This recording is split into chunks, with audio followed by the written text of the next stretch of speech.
Well, whether we look at the markets or the economic conditions overall, it seems we remain conducive for private investment, and the volume of foreign direct investment is also likely to grow in India as rebalancing now of the global value chain continues. It's what we heard from Dhruv Sharma, who's a senior economist at World Bank.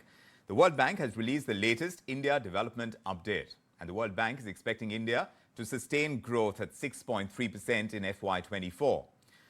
Yet, at the same time, the report is highlighting persistent global headwinds, and that includes the high global interest rates, the geopolitical tensions, and also sluggish global demand. So what are these statements all about? What do they entail? And where does the Indian market find this balance between emerging optimism and global pessimism? Let's discuss this. The guests joining us on this edition of India Tonight are Madhavi Arora, lead economist at Emkay Global, and independent market expert Mahantesh Sabarad, also with us. Madhavi, first to you, this growth rate that is being projected in the World Bank update, the question is, are we going to see it sustain in the medium to long term? And what are the indicators that suggest to you that it will sustain at these levels?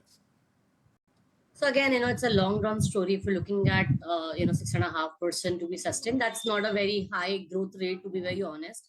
I would have been surprised if you'd asked me, whether we can sustain 8%. I think 6% plus is something that I think is anyways the current trend growth rate for India, 6.5%, just, around that print. So I think that is something that India can sustain. I think the bigger question is whether we can actually go or grow beyond that to an 8% plus trajectory when the world itself is getting into a deglobalized state. You probably are going to be seeing uncertainty around, global recession and how it could actually have an impact on domestic, economy as well. Because if you look at India's growth story, especially the recovery from the pandemic period, has been driven disproportionately by export, which was complemented by sectors infra push, and of course residential real estate, which has done extremely well. So of course, to that extent, the share of exports will likely come down in the coming year, owing to the fact that we will see a slower growth globally. But again, how the global trajectory plays out will have a very big impact on India's growth story as well. So I don't think we can really grow against the world in terms of direction beyond a point. And I think the decoupling story doesn't really play out. So for us to grow above 8% also would require a global cycle to be, on an uptrend. So how much of this is factored in, Mahantesh, by way of what the World Bank is saying and what we are hearing Madhavi say? Because the uptrend, of course, is something if we surpass 8%. What have the markets factored in? What are they working with to be able to see the trajectory of the upward moves we've seen in recent times? So, fortunately, the markets not merely look at the GDP from a real perspective, they look at it from a nominal perspective, because finally the nominal growth rate will determine the company profits, which essentially go into the valuations multiples that the market would like to offer to various companies.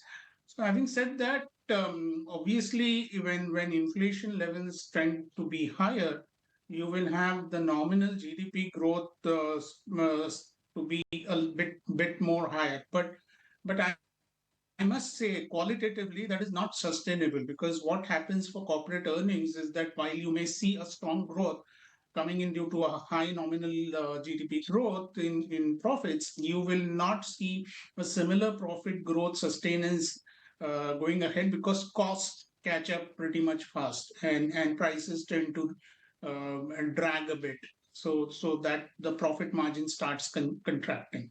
So I would be a bit cautious when it comes to the sustainable trend thereof, Right. But the immediate trend that we will see probably for a quarter or two is slightly going to be better. Right. Of course, there would be risks, Madhavi. Growth in India, do you think it's going to remain high because of controlled inflation or because of the robustness of domestic demand? Because it's something that World Bank has put out as well. Which of those two factors holds more weighted right now?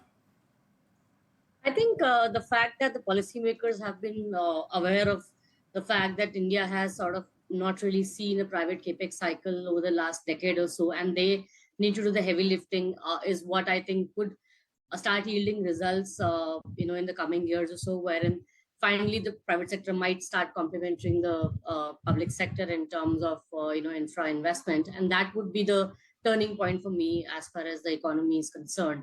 And if that really kicks off, we probably could see a much more sustained capex cycle than what we have seen in the last couple of years, wherein there's been a pickup in the private capex, of course, but it has been very patchy and very contingent on how domestic demand is looking, or consumption demand rather is looking. So I think for me, the next bigger lever has to be sustained capex cycle, which will be led by private sector and not public sector. Mahantesh, looking at bank credit growth, and that's going to be at the heart of the kind of growth that we would require, and the capex cycles that Madhavi is alluding to. You need it for the continued push, both in the public and private sector of industries, though private, of course, there is that much more. How well equipped do you think our banking structure is right now to take this on? So the banking structure is very well capitalized right now. In fact, the quality of the banking financial strength is quite good. You have low NPA levels right now. You have adequate capitalization of most banks, and you have many of the banks now becoming stronger, partly because of the PSU consolidation that we have seen in terms of a large number of PSU banks converging into just a few entities, as well as we have seen a few of the private banks, particularly HDFC, which have become stronger by merging HDFC Limited. So capitalization, quality of NPAs being better, the overall strength of the balance sheets of banks is quite good, and in terms of the framework of growth ahead that the banks can provide is pretty robust. And Madhavi, how will global headwinds from these geopolitical tensions and the high global rates as well, how do you think this may restrain foreign fund flows and foreign investments, the FDI that comes in? On the other hand, you have global demand, which may put further pressure on our current account deficit, something else that you talked about, and there could be that imbalance between our imports and exports. How will they put that Indian growth story at risk, according to you? So I think geopolitics for us are basically two things. One is oil, of course. Second one is, how friendshoring is now playing a bigger part than general globalization that we saw in the last 2 decades. And both of them do not augur well for us in general. So whatever China is sort of vacating in terms of manufacturing base is being largely occupied by Vietnam, owing to, it's again easier for companies to shift base from China to Vietnam owing to the, distance. And also Mexico, because, again, US is a neighbor of Mexico, and it's easier for them to shift base there. So I think friendshoring as a part of geopolitical disturbances that we're seeing probably would be a disadvantage for India. Of course, there'll be other factors which could counter that. And obviously the fact that, we are probably at the sunset phase of oil market, which implying that, OPEC would try to keep supply very tight over the coming years and keep oil, pretty much volatile, and which obviously will augur not well for domestic economy, because, we import 80% of oil demand any which way. And any kind of oil shock that sustains could have a big damage on domestic demand, domestic growth as well. So I think both the things, medium term, would be, I think, noisy, both geopolitics as well as the fact that, oil market could remain tight and may not augur well for domestic economy. Exactly how it goes. The World Bank, on its part, pretty certain about fiscal deficit also consolidating in India, and whether this consolidation is going to reflect in our fiscal deficit, and how much of the listing of India's sovereign bonds on big indices like the JP Morgan Emerging Market Debt Index, how much that's going to help the cause. We'll have to wait and watch. But thanks very much, Madhavi and Mahantesh, for joining us with your perspective on this edition of India Tonight.